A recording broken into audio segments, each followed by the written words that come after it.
Okay, so now we're back where we started, which is great for this design. Now I'm going to go up and then come back down with this row. And we want to go leave this one blank and move up and put one in. My highlighter is showing you that it's blue right here, but that's not actually a stitch. So we want to go up one and over left.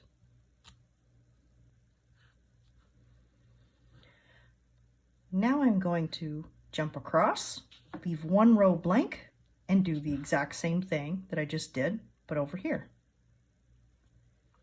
Okay. Now my thread is getting a little bit short for comfort.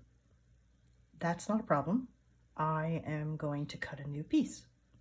To secure your thread at the end, all you have to do is thread your needle under one stitch at a time. You could maybe get away with doing two, but it can get stuck if you do more than that.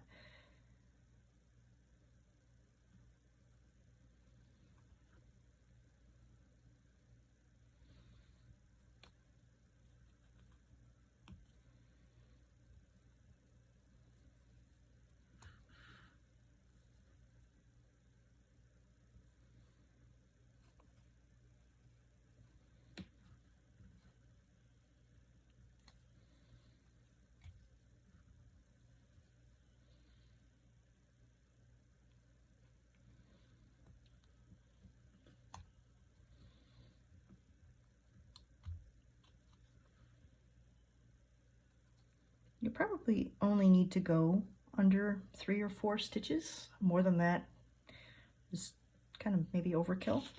So you just snip that there. The back will stay nice and tidy.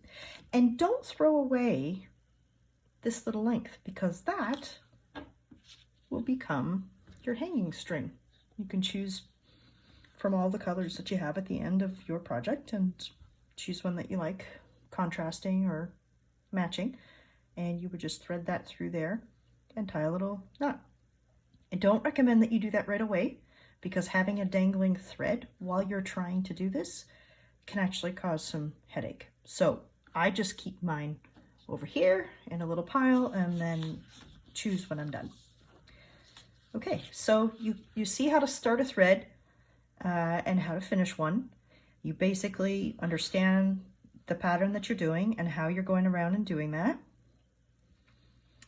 I'm going to go ahead and do some work on this and show you where I'm at in a little bit. So I've just finished the dark color and I'm about to weave in the end. Just sort of using my nail to push the needle gently. Of course, you can use a thimble. So once I'm done with a color, I like to actually put it aside so that I can't accidentally use it again. So we've taken an 18-inch long strip of the new color, which was the second darkest, and is represented on the chart with the green.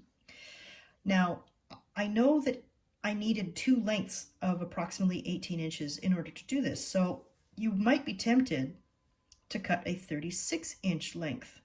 But one important part to remember here is that this is laser cut wood. So that means that a very, very hot laser burned the wood. Okay, that's how a laser cutter works. It actually burns the wood. And I've done what I can to clean that and make sure that you're not getting any scorch marks, or rather you're not getting any of the scorch on you. But inside the holes, there may still be a little bit. So if you take a long length of thread, a 36-inch length of thread, by the time you're done, you may find that your thread has passed through so many holes that it's taken on a little bit of a gray appearance. So I don't recommend that you take an extra long thread. You're better off with the lighter colors, especially taking shorter lengths and just weaving in the ends more often. Okay, there's only so much I can do to clean the insides. I've done everything I can to have it cut without that scorching happening, but there's still going to be a little bit. So We're going to do exactly the same thing here that we did with the darkest color. We're just using a slightly lighter color. You'll see that there's a long float there, as I've jumped over, and that's fine. And we're back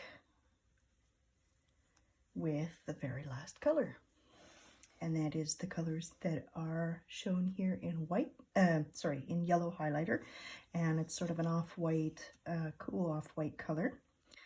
And basically I'm just going to start probably here at the top and just work my way around in a clockwise fashion, and then we're done.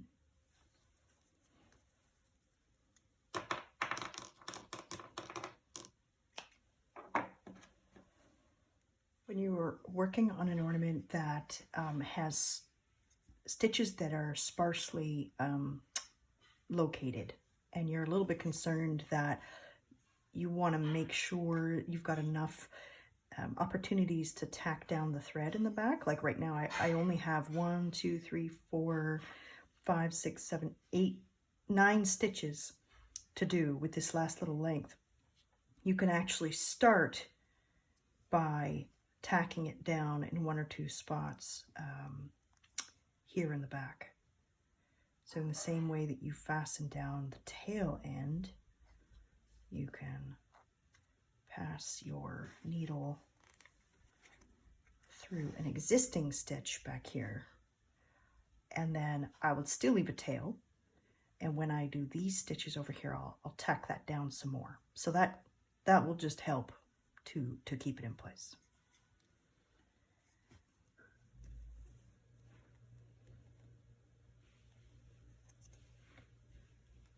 And just like that,